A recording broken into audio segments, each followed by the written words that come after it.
Bonjour, je me présente, Fabrice Feuilly, société GAIC D3H, située à Saint-Barthélemy-d'Anjou, dans le Maine-et-Loire. Je suis un des associés. Aujourd'hui, on est deux associés sur l'exploitation, un salarié à temps plein sur les animaux et un demi-salarié, un salarié à mi-temps, on va dire, sur la partie culture. On a une partie grande culture et semences.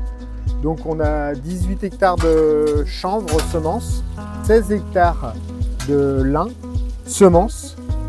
Et nous allons mettre en place cette année 8 hectares de lentilles. Nous avons des cultures un peu plus culture de vente, donc on a à peu près 20 hectares de maïs grain et à peu près 35 hectares de céréales sur l'exploitation. Marie Rullier, donc je suis coordinatrice de l'association Solénat, qui est basée en Pays de la Loire et qui fait le lien entre les agriculteurs qui ont des projets sur leur exploitation et les contributeurs. Mes motivations pour entrer dans un label bas carbone, c'était diminuer l'achat de protéines sur l'exploitation quand je me suis installé. Donc on a remis un peu en cause notre système pour acheter des produits un peu plus locaux. On a une structure aujourd'hui qui est avec un profil énorme à base d'herbes énormes. Et dans le coup, on a mis en place en plus des betteraves pour substituer un peu, pour essayer d'équilibrer l'alimentation des DEH laitières avec des produits locaux. Le projet commence par un diagnostic de l'exploitation qui permet de chiffrer les émissions de gaz à effet de serre. Ensuite, l'éleveur avec son conseiller vont monter un plan d'action sur 5 ans qui permet de réduire ces émissions de gaz à effet de serre.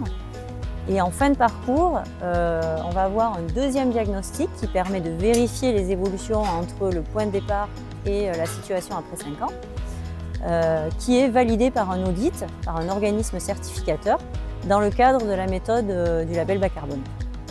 D'une manière plus générale, l'intérêt de ce projet carbone, c'est que ça permet aux éleveurs de chiffrer leur empreinte à un moment donné, en kilos de CO2 émis par litre de lait ou par kilo de viande, donc de se situer par rapport à d'autres éleveurs et de voir quelles sont les marges de progression, à quel endroit on peut améliorer cette empreinte et mettre en place un plan d'action sur 5 ans pour concrétiser ces progrès-là.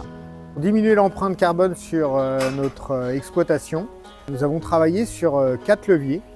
Le premier sur la diminution des intrants. Pour diminuer les intrants, on a investi dans un fertiliseur qui incorpore directement l'engrais et donc qui évite la volatilité, ce qui nous a permis de diminuer à peu près de 25% nos quantités. Ensuite, nous voulions travailler sur l'autonomie protéique, donc nous avons mis en place 10 hectares de luzerne qui nous permet de gagner en efficacité alimentaire sur les animaux. Puis c'est une plante par son système racinaire qui est intéressant, qui structure le sol, qui le nettoie des mauvaises herbes.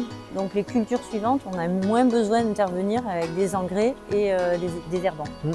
En limitant les apports d'engrais et en améliorant la qualité de l'application de l'engrais, on va aussi limiter la pollution de l'air en même temps que les gaz à effet de serre. Notre objectif était aussi de travailler avec du tourteau de colza pour diminuer l'empreinte carbone et éviter de faire venir du soja du Brésil. Le projet permet d'économiser les émissions de à peu près 420 tonnes équivalent CO2 sur 5 ans. Donc pour faire un parallèle, ça revient à peu près aux émissions de 8 à 9 personnes sur la même période ou en équivalence à peu près 2 millions de kilomètres en voiture.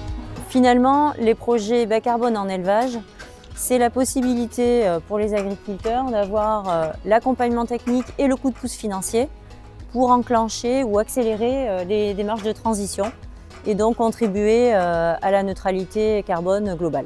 Merci Marine de m'avoir accompagné pour ce projet et avoir participé à l'économie de carbone.